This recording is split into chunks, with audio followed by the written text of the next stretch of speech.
This is a real African story. As Imade turned around and noticed that Shadi has disappeared, fear gripped her heart. The men stepped onto the path, their faces partially hidden by the dust. They walked towards her with the confidence of someone that knew what they came here for. Made pretended to be calm as she walked towards them, and then, as if by divine instruction, one of the men spoke. Are you sure this is the girl Shadi told us about? And in that single moment, the truth revealed itself. Shadi, the friend Imadi had trusted since childhood, was the brain behind what was happening. This was not just a random attack, it was a cold, planned evil by a friend, Shadi. Imadi dropped the parcel and started begging for her life. Please don't kill me. I have not done you any wrong. But the man kept advancing towards her. In that split second, many things flashed through Imade's mind. The road she announced, the trust she shared, the friend she believed in had just sold her out. Suddenly, her grandma's warning came to her mind. When danger comes to your path, do not run blindly, confuse it. She knew her actions in the next few seconds will either keep her alive or gone, and so she decided to go for it, whatever happens. She moved a bit closer to the man before throwing her veil into the air and made a dash for the forest. She ran with all the strength she had. She had to survive. This is the only way. The evil men continued to chase her far into the forest, and she ran. Oh, she ran until she fell. She picked herself up and kept running because this is a matter of life and death. She started screaming on top of her voice, and just by a stroke of luck, a set of hunters seated on a branch of a baobab tree just deep in the forest heard her scream and decided to check what was wrong.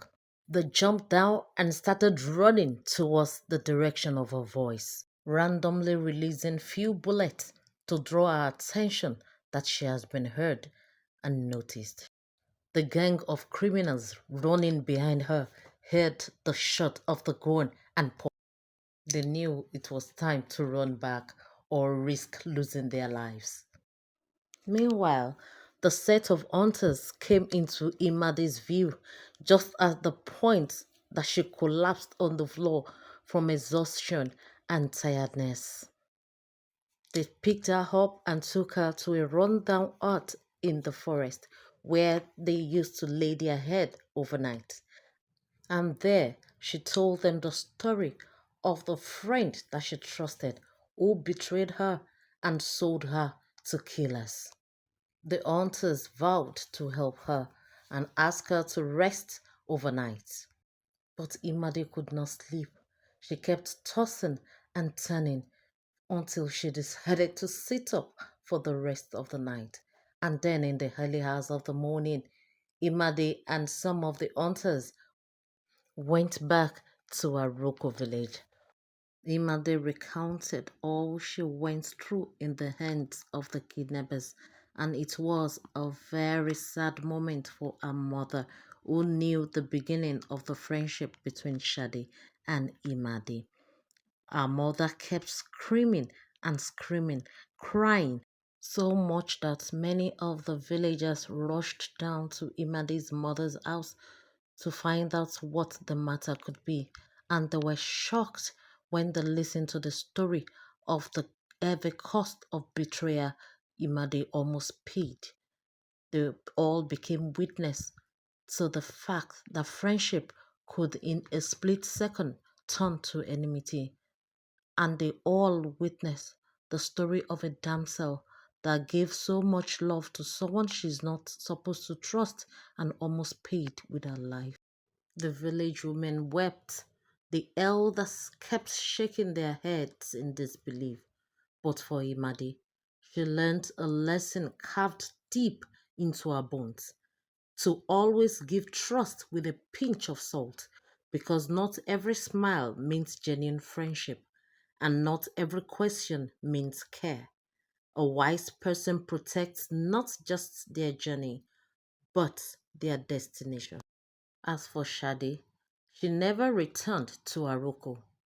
Some say she left in shame, while others say she feared the ancestors. But whatever it is, Imade learnt a lesson.